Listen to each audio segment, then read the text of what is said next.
of consciousness, of love, of you have a vibrant spirit that's very amazing. I mean, you're very eloquent. So this has not been all bad. This information has actually enlightened you and made you who you are today. Yeah, it certainly has. What I am today is a total product of not only 78 years on this planet, but I've always liked to say that, I've lived a couple of hundred lifetimes because I'm totally convinced of the reality of reincarnation. Good for you. I've just made my mind up that I ain't coming back here again. The point I'm getting at is I have a love-hate relationship with the human race. I really do. Understandable. I have a love-hate relationship with this species. And if I were to be able to grab this species by the collar and slap the living shit out of them, I would do so. But what I'm doing here with you and your little camera is, to some degree, doing just that. If my words have any meaning or have any value to not only to you guys, but to anyone in the future who sees this, it is that I love this race.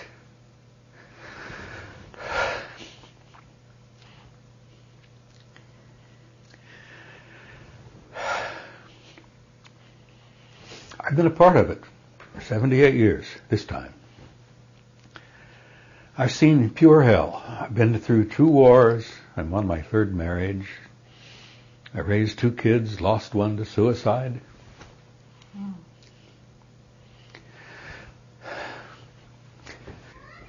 I've seen things in this life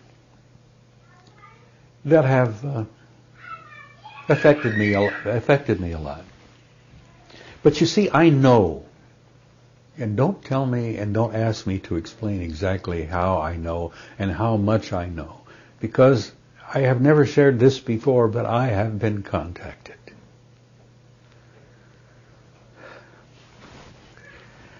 That's very difficult to talk about. I've been abducted. I don't look upon it as an abduction.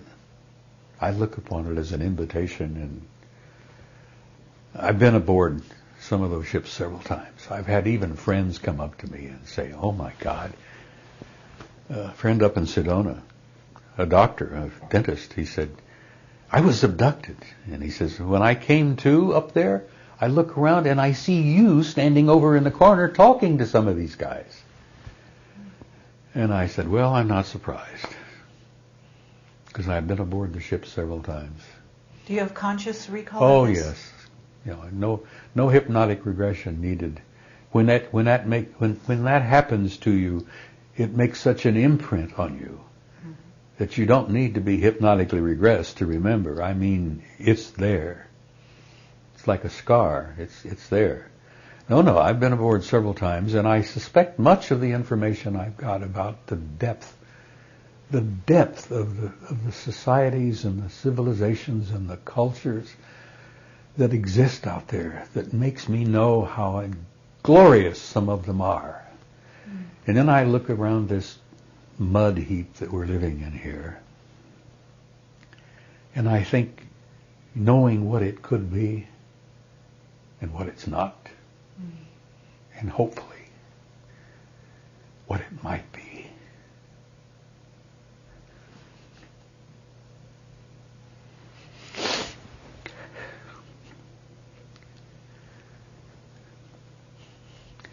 I've touched a nerve here. I've touched a nerve in that I have shared some things with you that I have seldom shared with anybody except the lovely lady I lived with.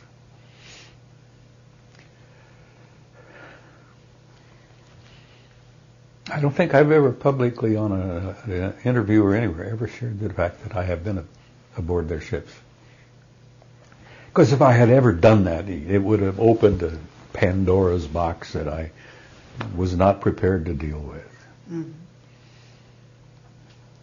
Now, she has a different story. She talks to them and meets with them all the time. But that's another story. No, I've shared with you this afternoon a couple of little things.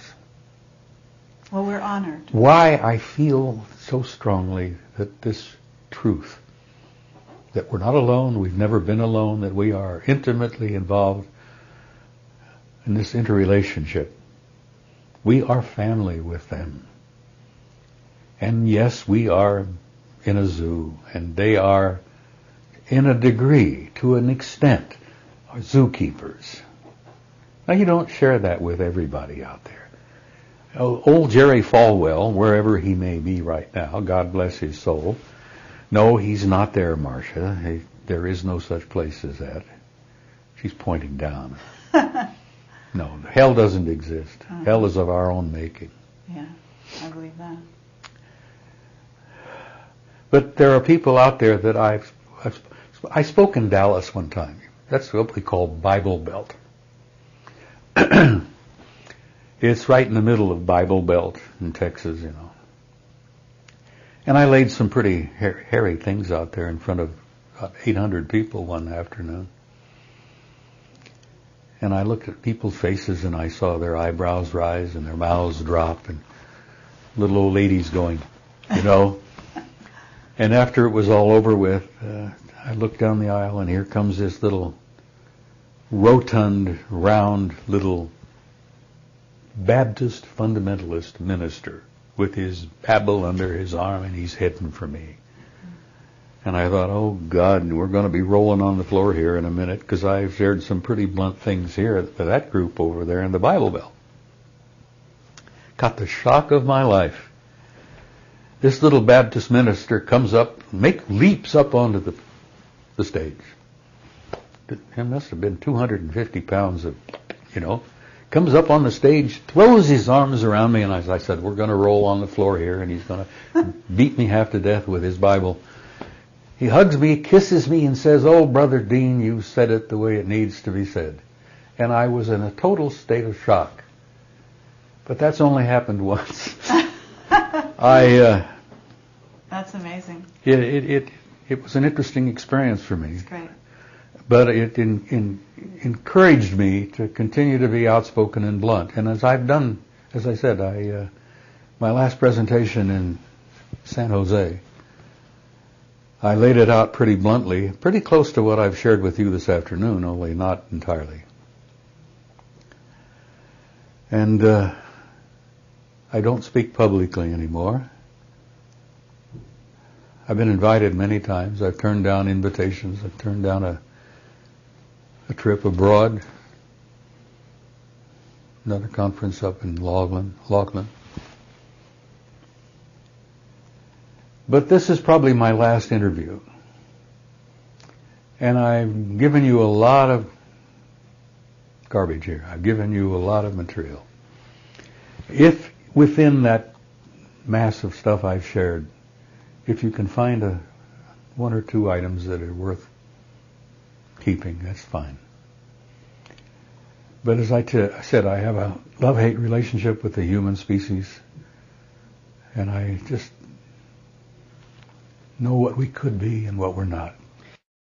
I learned years ago, before I retired in 76, the government knew not only everything the shape study had in 64, the government knew all of that and more years and years before. They just were not sharing it with anybody. Right. We were confronting and dealing with intelligences from other planets, other star systems, other galaxies, and some of the contacts we've had have been intelligence from other dimensions. Mm-hmm. And I'm all fascinated by the work of Michio Kaku, this brilliant scientist in New York, who is a physicist who is involved in string theory.